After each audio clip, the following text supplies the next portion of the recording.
उन्होंने भी कहा है कि कवि सम्मेलन की बात को उसके नीचे बैठे हुए लोग दिल से ना लगाए, हास परिहास का विषय है, लेकिन उसके नीचे उतर के आप कुछ ऐसा राजनीतिक बयान देंगे जिससे दो धर्म के लोग और दो समुदाय के लोग अगर आहत होंगे तो ये बड़ी हैरत की बात है और ये शर्मनाक बात है कि कुमार विश्वास जो मुसलमान को अपना भाई मानते हैं, कुमार विश्वास जो हिंदी उर्दू की इतनी मिसालें देते हैं, दुहाई देते हैं, और नीचे उतर के वो ऐसे जातीय और ऐसे धार्मिक कटाक्ष करते हैं, शर्मनाक है। नमस्कार, आप देख रहे हैं द हिंदी टॉप। मैं हूं आपके साथ उपासना सिंह और आज हम बात करेंगे कुमार विश्वास के बारे में, जो कि मुशायरों और कवि सम्मेलन के लिए काफ़ी मशहूर है। फिलहाल वो अपने बयानों को लेकर काफ़ी चर्चा में हैं और इससे पहले भी वो काफ़ी सारे बयान दे चुके हैं।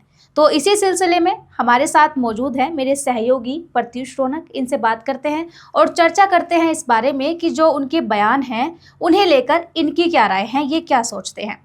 तो प्रत्युष रौनक, स्वागत है आपका द हिंदी टॉप में। तो आज हमें बात करनी है कुमार विश्वास पर, तो उसको लेके मेरे कुछ क्वेश्चंस हैं, या फिर ये समझ लीजिए कि मेरी खुद की राय है।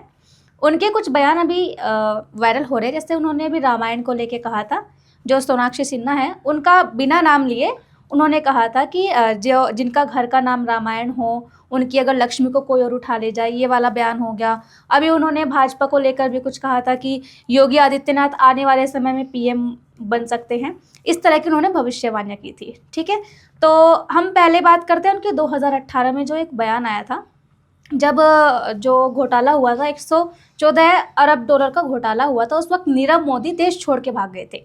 तो उस वक्त जो है इन्होंने कटाक्ष किया था भाजपा पर। लेकिन अगर आज के समय में देखा जाए तो वही कुमार विश्वास आज के समय में ऐसे बयान देते नजर आते हैं जहां पर वो भाजपा का एक तरह से समर्थन करते हैं अपने मुशायराना अंदाज में। तो इसको लेकर आप क्या कहना चाहेंगे? धन्यवाद उपासना। कुमार विश्वास जो कि कविता कुल परंपरा के हिंदी कवि सम्मेलनों में, मुशायरों में बहुत मशहूर और बहुत मकबूल माने जाते हैं। कुमार विश्वास ने हालिया दिनों में जो बयान दिया है वो बड़ा अजीबोगरीब मालूम पड़ता है, जिससे सियासी दुनिया में, सोशल मीडिया की दुनिया में एक हलचल पैदा हो गई है।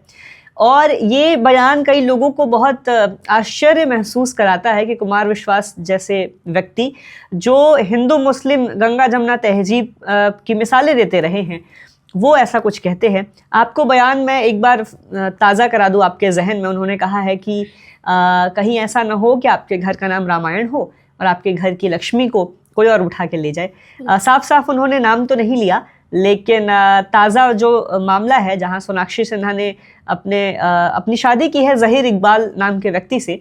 और आपको ये भी बता दें, आपको जानकारी भी होगी कि शत्रुघ्न सिन्हा ने जो घर बनाया है उसका नाम रामायण है। और ये मामला मुकेश खन्ना के बयान के बाद खूब ज़्यादा सुर्खियों में भी आ गया था, जिसके बाद से उन्होंने ऐसा बयान कहा। उन्होंने इस पर अपना स्पष्टीकरण भी मीडिया को दिया है कि उन्होंने ऐसा क्यों कहा, इस पर खैर बाद में बात करेंगे। आपने कहा कि 2018 में उन्होंने नीरव मोदी को लेके भारत सरकार को ट्रोल किया, पीएम मोदी को, भाजपा को ट्रोल किया। अभी वो ऐसा बयान दे रहे हैं, जो भी कर रहे हैं। देखिए, मुझे एक कहावत याद आती है कि जिस ओर जवानी चलती है उस ओर जमाना चलता है। बहती हुई धार में कुमार विश्वास हाथ धोने की लगातार कोशिशों में दिखते रहे हैं। एक तरफ कविता कुल के लोग हैं जो कुमार को बड़ा सम्मान करते हैं, और एक तरफ ऐसे लोग हैं जो कुमार विश्वास के राजनीतिक विचारधारा और उनका जो अपना मत है उसको लेके लगातार उनको निशाने पे लेते रहे। बिकॉज कुमार का जो मत है वो 2013 से लेके 2024 तक, 25 तब तो 25 आने वाला है, तब तक कहीं ना कहीं इधर उधर डमाडोल होता रहा। 2013 में बड़ी निष्ठा के साथ उन्होंने कविता से थोड़ा सा ब्रेक लेके, नौकरी से ब्रेक लेके वो आम आदमी पार्टी के साथ कैंपेनिंग में उतरे। अमेठी में चुनाव भी कॉन्टेस्ट किया लोकसभा में, हालांकि हार मिली उनको, बहुत बहुत बुरी हार मिली। लेकिन उसके बाद भाजपा को, 18 के बयान की बात करें तो भाजपा को वो ट्रोल कर रहे हैं, लेकिन अभी वो भाजपा के बहुत सारे लोगों के समर्थन में है, उनके प्रचार में है। और आए दिन वो अभी अटल बिहारी वाजपेयी का भी जिक्र वो करते रहे हैं, पीएम मोदी का जिक्र, योगी का, कि मेरे बड़े अच्छे संबंध हैं जी, गुजरात में सामने बिठा के मोदी जी कविता सुनते हैं, मुझे फरमाइश करते हैं, ये करते हैं, वो करते हैं। तो राजनीतिक कयास ये लगाए जा रहे हैं कि क्या कुमार विश्वास जो है वो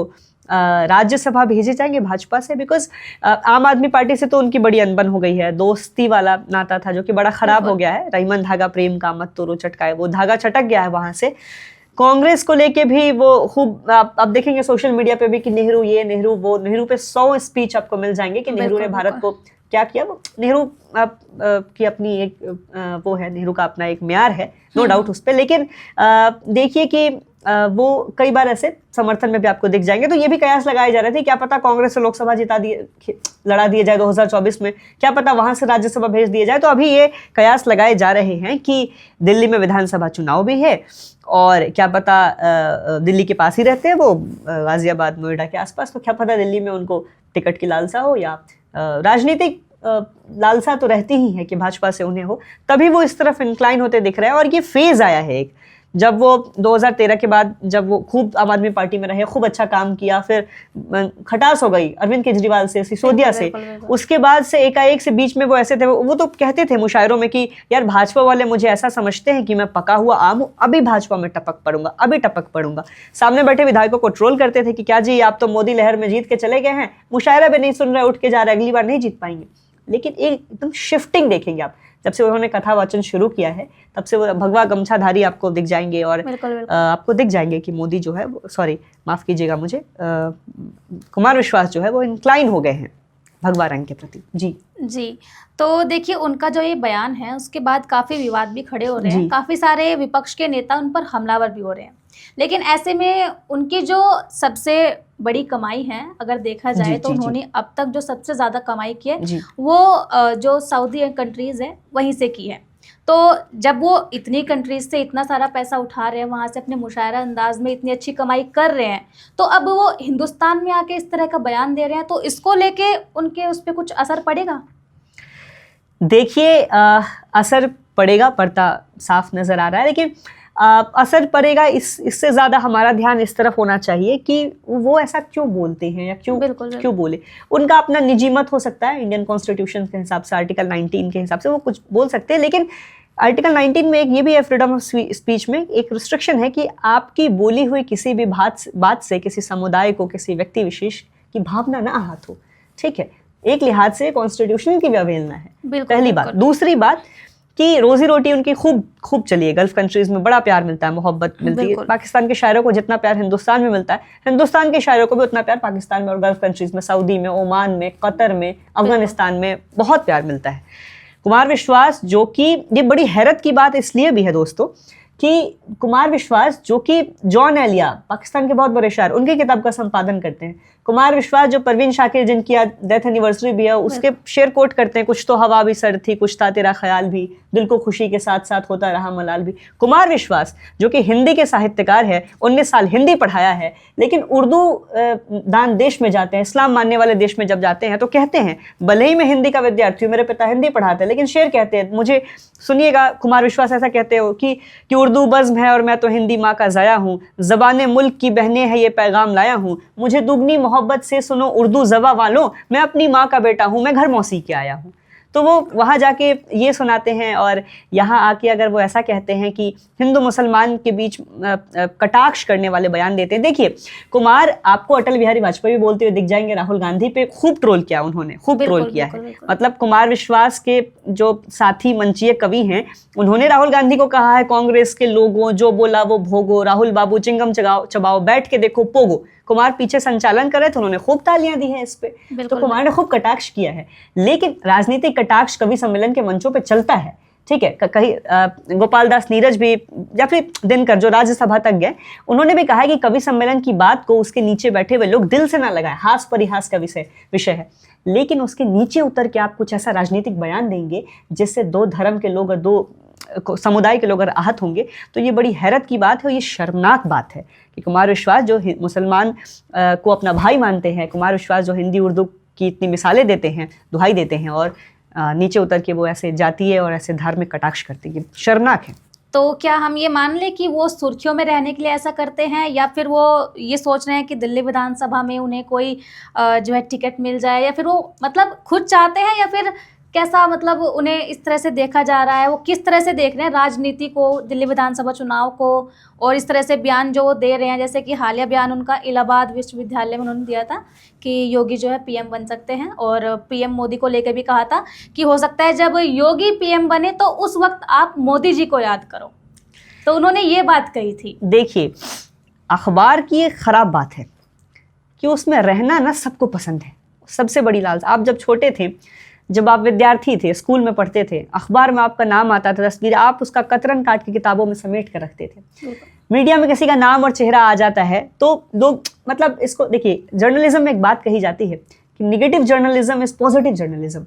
यहाँ पे जब आपके नाम की तौहीन होती है तो आप सनसनी बनते हैं, और वो एक तरीके का ब्रांडिंग है, जर्नलिज्म में बात कही जाती है। तो आप ये मत समझिए कि कुमार विश्वास कुछ निगेटिव बोल के उनका कद छोटा हो रहा है, वो और सनसनी बन रहे हैं, साउथ तक वो सनसनी हो गए। खैर, तो ये सुर्खियों में रहने का एक स्टंट भी हो सकता है, पॉलिटिकल स्टंट हो सकता है, क्यों नहीं हो सकता। दिल्ली में चुनाव होने हैं और पहले वो कांग्रेस की दुहाई देते थे और आम आदमी पार्टी के साथ उन्होंने खून पसीना एक करके उन्होंने कहा कि मैंने अपनी सैलरी, अपना पीएफ, अपना तन मन धन सब समर्पित कर दिया दोस्त के लिए, लोकपाल बिल के लिए, केजरीवाल के लिए, अन्ना के लिए। और ये लोग जो हैं वो बेवफा निकले, है ना। वो कई उदाहरण देते हैं, डाइनिंग टेबल के उदाहरण उन्होंने दिए कि मनीष सिसोदिया वो और केजरीवाल बैठ के खाना खा रहे हैं। कुमार विश्वास की पत्नी कहती है कि देखिए आप जो कर रहे हैं वो अच्छा नहीं है और हो सकता है कि आप कल हो के राजनीति में न रहे। तो उन्होंने कहा कि मनीष ने कहा, उससे मेरा दिल चकनाचूर हो गया, उसने कहा अभी तो हम ही हैं भाभी जी। तो देते रहे कि यार बड़ा खराब लगा है, मेरा लंगोटिया यार था, और बाद में चल के वो ऐसा कह रहा है, तो वो सब है। और कांग्रेस को लेके भी वो बहुत ट्रोल करते रहे, लेकिन तत्काल इन दिनों में कुमार जिस ओर जवानी चल रही है उस ओर जमाना चल रहा है, और इसमें कोई दो राय नहीं है कि आने वाले चुनाव में कुमार जो है वो आपको भगवा जो है वो गमछे में देख सकते हैं। ऐसा कुमार विश्वास भी और राजनीतिक रिपोर्ट्स भी इसका दावा करते रहे हैं। तो जी, ये लालसाएं हैं। ठीक है, तो आपने हमें अपनी राय बता दी और हमने भी आपके साथ अपने विचार साझा कर लिए।